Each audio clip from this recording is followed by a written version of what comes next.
नमस्कार, हम छत्तीसगढ़ देख रहे हैं आप और मैं हूं आपके साथ अवंतिका श्रीवास्तव। करेंगे छत्तीसगढ़ की तमाम बड़ी खबरों का। सबसे पहले राजधानी रायपुर का जिक्र, जहां भाटा गांव में सड़क हादसा हुआ था। इसे लेकर एक बड़ा अपडेट आज सामने आया है। कार चालक सिद्धार्थ बैद के खिलाफ इरादतन हत्या का केस दर्ज हुआ है। आरोपी की तलाश में पुलिस लगातार दबिश दे रही है। जयगौर नगर स्थित घर समेत कई स्थानों पर दबिश दी जा चुकी है। सोमवार को तेज रफ्तार मिनी कूपर कार ने ऑटो चालक को रौंदा था। हादसे में फिल्टर प्लांट की दीवार से कार टकराई थी। आरोपी चालक अभी भी फरार बताया जा रहा है। ये तस्वीरें हादसे के दौरान की ही, जिसमें आपको हादसे के वक्त क्या हुआ पूरा घटनाक्रम साफ तौर पर नजर आएगा। और अब आरोपी की तलाश में पुलिस जुटी हुई है। इरादतन हत्या का केस ड्राइवर के खिलाफ दर्ज हुआ है, जिसकी तलाश में पुलिस लगातार दबिश भी दे रही है। निवास पर भी पुलिस की टीम पहुंची। अन्य स्थानों पर भी पुलिस की तरफ से खोजबीन अब शुरू की जा चुकी है। सोमवार का यह हादसा, तेज रफ्तार कार ने ऑटो चालक को टक्कर मारी थी। फिल्टर प्लांट की दीवार से कार टकराई थी।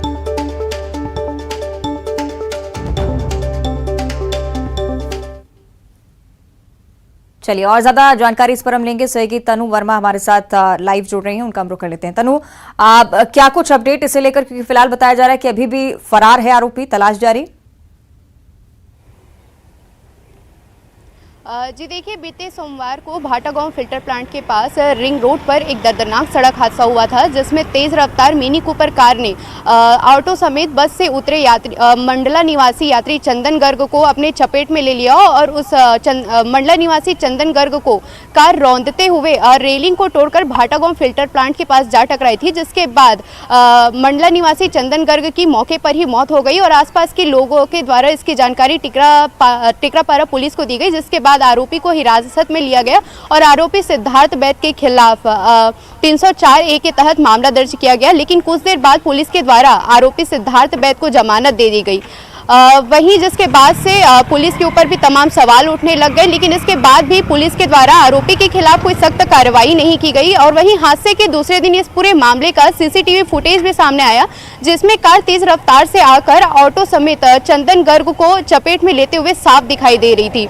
वहीं इस पूरे मामले में काफ़ी लिपापोती करने का भी प्रयास किया गया और वहीं मीडिया के दबाव बनाने के बाद आरोपी सिद्धार्थ बैद के खिलाफ बड़ी कार्यवाही की गई और आरोपी सिद्धार्थ बैद पर इरादतन हत्या का जो मामला है वो दर्ज किया गया है। लेकिन फिलहाल आरोपी फरार बताया जा रहा है। यहाँ पर सवाल ये भी उठता है कि पुलिस की गिरफ्त में होने के बाद भी आरोपी सिद्धार्थ बैद जो है वो फरार कैसे हो सकता है। और वहीं इस पूरे मामले के बाद में लोगों में भी काफ़ी आक्रोश देखा जा रहा है। जी ठीक है, बहुत शुक्रिया आपका तनु इस पूरी जानकारी के लिए। यानी कि पुलिस अब गिरफ्तारी पर अब फोकस कर रही है, दबिश लगातार दी जा रही है। आगे बढ़ते रायपुर से ही अगली बड़ी खबर, जहां 1.5 करोड़ से ज्यादा की धोखाधड़ी का मामला सामने आया है। नौकरी लगाने के नाम पर धोखाधड़ी की गई। मंत्री का ओएसडी बताकर इस घटना को अंजाम दिया जा रहा था।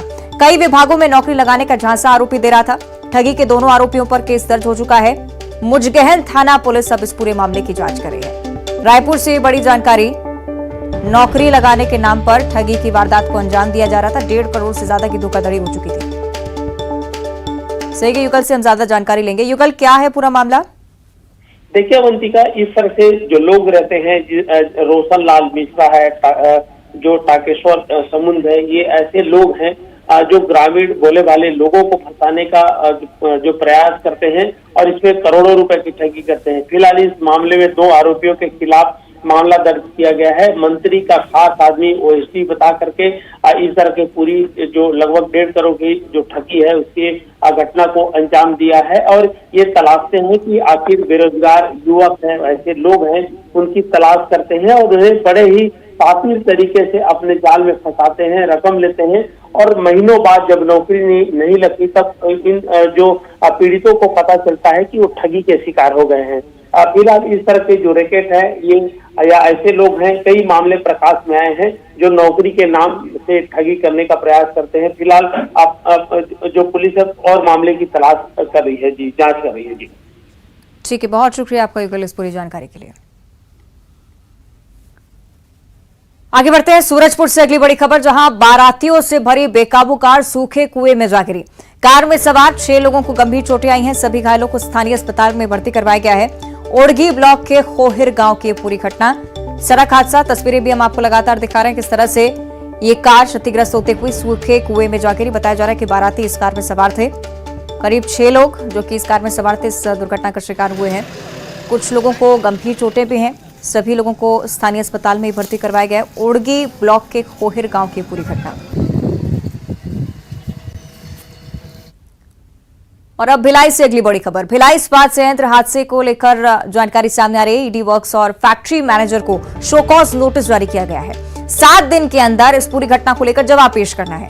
औद्योगिक स्वास्थ्य और सुरक्षा विभाग की तरफ से नोटिस जारी हुआ है। श्रम न्यायालय में भी परिवाद दायर किया जाएगा, ऐसी भी जानकारी। और 25 अप्रैल को एसएमएस 2 के कास्टर 6 में घटना हुई थी। 4 मजदूर बुरी तरह से झुलस गए थे। इसे लेकर अब show cause notice factory manager को ईडी वर्क्स को जारी हुआ है।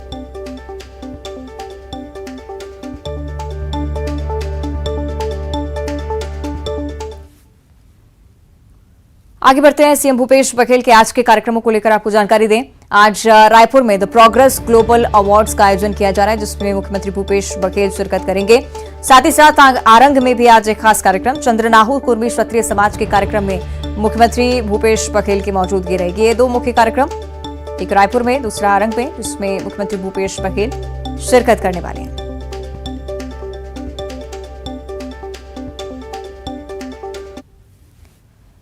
और बिरनपुर मामले को लेकर सियासत लगातार बढ़ती हुई। पीसीसी अध्यक्ष मोहन मरकाम का एक बयान सामने आया है। बीजेपी नेताओं के आरोप पर मोहन मरकाम ने पलटवार किया है। कहा है कि सभी आरोपियों को पकड़ लिया गया है। बीजेपी सिर्फ माहौल खराब करने की कोशिश कर रही है। बीजेपी नेताओं के मंसूबे नाकाम होंगे। बीजेपी एक मुद्दा विहीन पार्टी हो चुकी है, ये कहना है पीसीसी अध्यक्ष मोहन मरकाम का।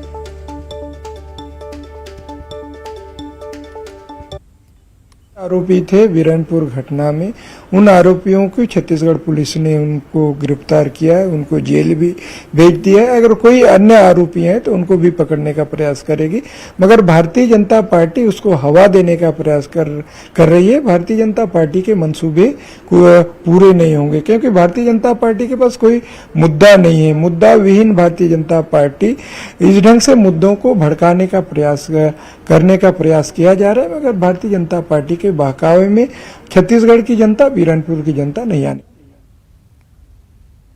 आगे बढ़ते हैं। बिलासपुर से अगली बड़ी खबर, जहां कांग्रेस की संभागीय समीक्षा बैठक आज होने जा रही है। बैठक में विधानसभा चुनाव की तैयारियों पर फोकस रहेगा। बैठक में प्रदेश अध्यक्ष मोहन मरकाम, विधानसभा अध्यक्ष चरणदास महंत मौजूद रहेंगे। प्रदेश प्रभारी चंदन यादव की मौजूदगी होगी।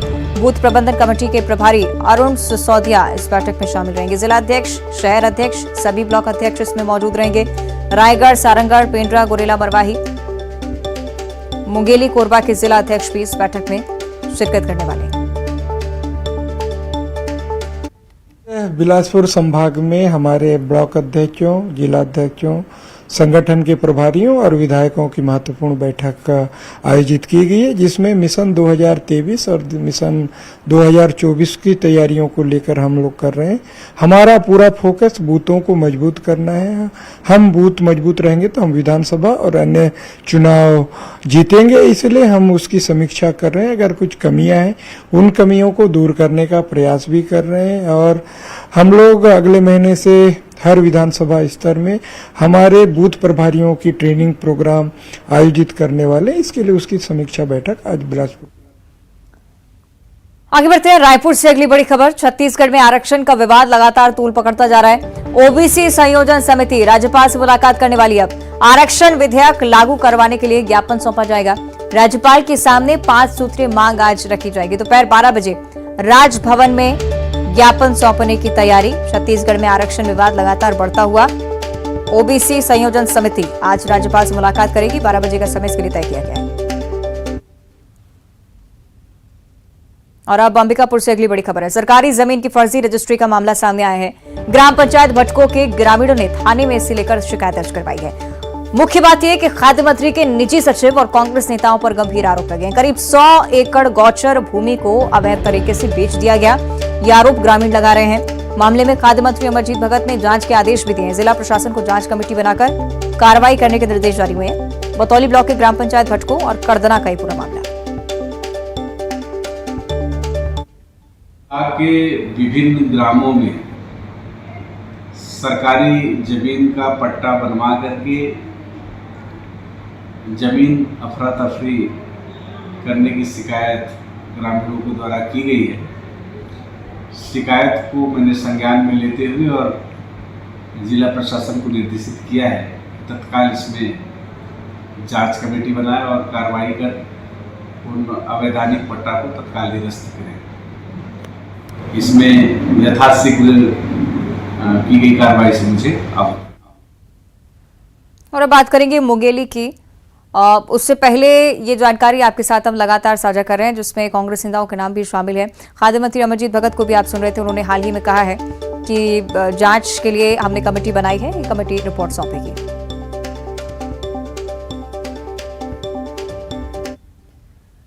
चलिए ज्यादा जानकारी हम लेंगे। सहयोगी श्रवण हमारे साथ लाइव जुड़ रहे हैं, उनका हम रुक कर लेते हैं। श्रवण, बहुत गंभीर आरोप ग्रामीणों की तरफ से लगाए जा रहे हैं, लेकिन जमीनी हकीकत क्या है इन आरोपी की?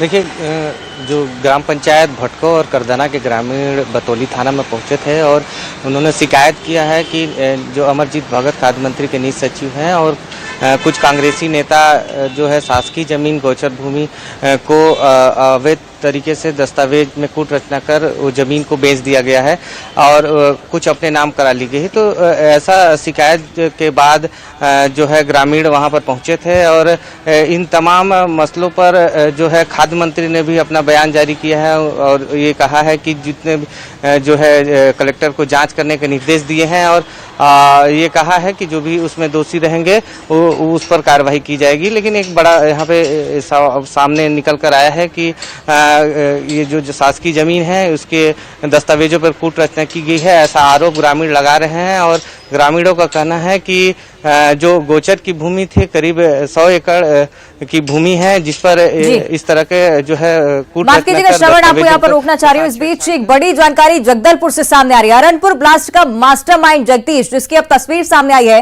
दंतेवाड़ा के अरनपुर ब्लास्ट में 10 जवान शहीद हो गए थे। बस्तर पुलिस के मुख्य टारगेट पर यह नक्सली आ गया है। नक्सली कमांडर जगदीश, जिसका लगातार नाम लिया जा रहा था, इस घटना का मास्टरमाइंड बताया जा रहा है और इसे लेकर अब ये बड़ा अपडेट दंतेवाड़ा से सामने आ रहा है।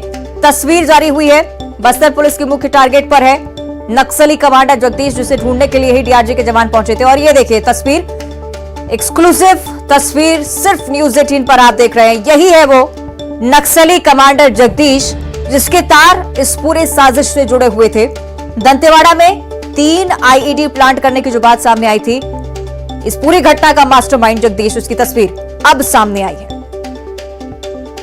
जगदलपुर से बड़ी जानकारी, आनंदपुर ब्लास्ट का मास्टरमाइंड जगदीश, जिसकी नई तस्वीर जारी हुई है।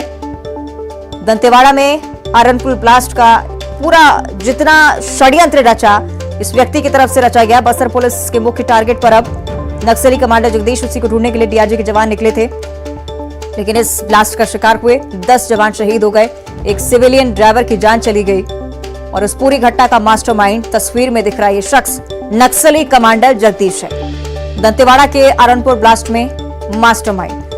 सहयोगी श्रीनिवास ज्यादा जानकारी के साथ जुड़ रहे हैं। श्रीनिवास, क्या कुछ अपडेट कार्रवाई को लेकर भी और जो नई तस्वीर सामने आई है इस पर क्या जानकारी? जी बिल्कुल, दंतेवाड़ा का जो ब्लास्ट हुआ है उसका मास्टरमाइंड जगदीश सहित अन्य लोग हैं, लेकिन मुख्य रूप से मास्टरमाइंड जगदीश ही बताया जा रहा है। इस पूरे घटनाक्रम को अंजाम देने वाला है जगदीश ही, माओवादी कमांडर है।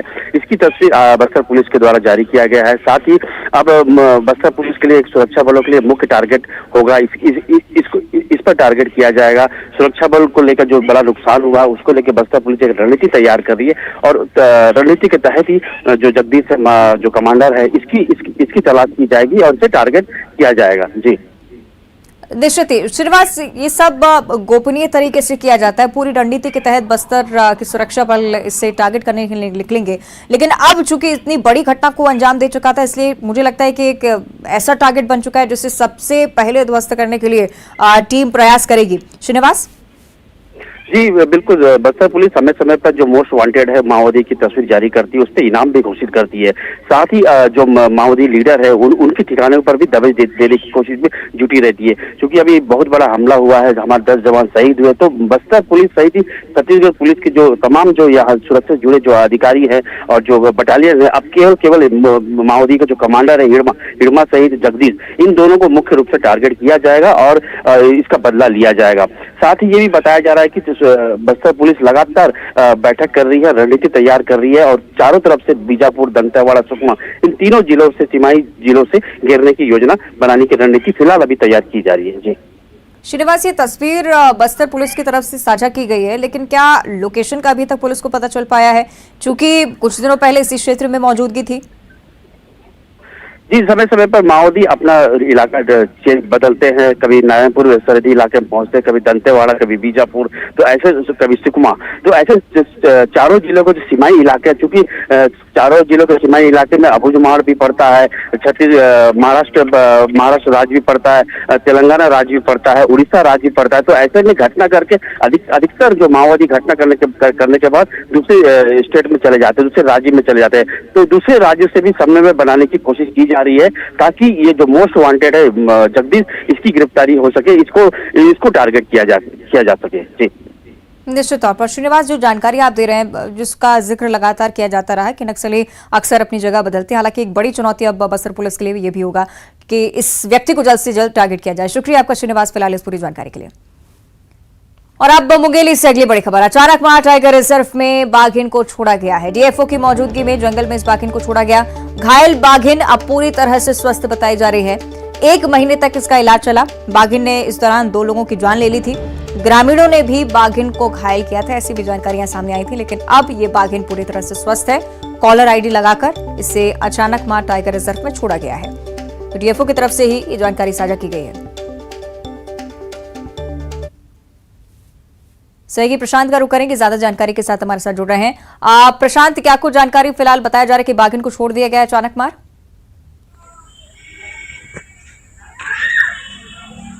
जी, निश्चित रूप से मुंगेली जिले के अचानक मार टाइगर रिजर्व से एक अच्छी खबर निकल कर सामने आई, जहां सूरजपुर से रेस्क्यू कर लाए गए बाघिन को अचानक मार टाइगर रिजर्व के जंगल में आज छोड़ा गया है। मैं बता दूं कि ये वही बाघिन है जिसने सूरजपुर के उड़गी के जंगल में 2 लोगों की जान ली थी। वहीं ग्रामीणों के कुल्हाड़ी से ये बाघिन बुरी तरीके से घायल थी और जिसके बाद 2 दिनों के बाद कड़ी मशक्कत के बाद वन विभाग ने इसका रेस्क्यू किया था और रेस्क्यू करने के बाद बिलासपुर के कानन पेंडारी लाया गया था, जहां 1 माह तक इस बाघिन का उपचार चला और आज पूरी तरह स्वस्थ होने के बाद इसे वन अधिकारियों की देखरेख में अचानक मां टाइगर रिजर्व के जंगल में छोड़ा गया है। साथ ही मैं बता दूं कि 24 घंटे इसकी मॉनिटरिंग की जाएगी। वहीं इस बाघिन के छोड़े जाने पर लोगों में खुशी भी है। साथ ही जो मुंगेली कलेक्टर, उन्होंने भी उम्मीद जताई कि इससे जो बाघों की संख्या को लेकर जो कयास लगाया जा रहा था, उसमें कहीं न कहीं एक अच्छी पहल देखने को मिलेगी। वहीं बाघिन पर अभी वन विभाग के द्वारा निगरानी की जा रही है। जी ठीक है, बहुत शुक्रिया आपका प्रशांत, ये पूरी जानकारी साझा करने के लिए। बहरहाल आगे बढ़ते हैं कांकेर से अगली बड़ी खबर, जहां पर बारिश लगातार हो रही है और न सिर्फ कांकेर के हालात हैं, छत्तीसगढ़ के अन्य जिले भी, जहां पर मौसम का मिजाज लगातार बदलता जा रहा है। प्रदेश के कई जिले ऐसे जहां झमाझम बारिश हो रही है, आसमान में बादल छाए हुए हैं, तापमान में भी गिरावट आई है, गर्मी से लोगों को लगातार राहत मिल रही है। 4 तस्वीरें आप देखिए अलग अलग जिलों की।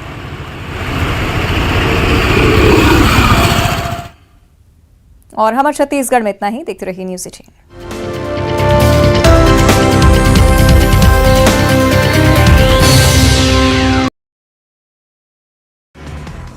देश में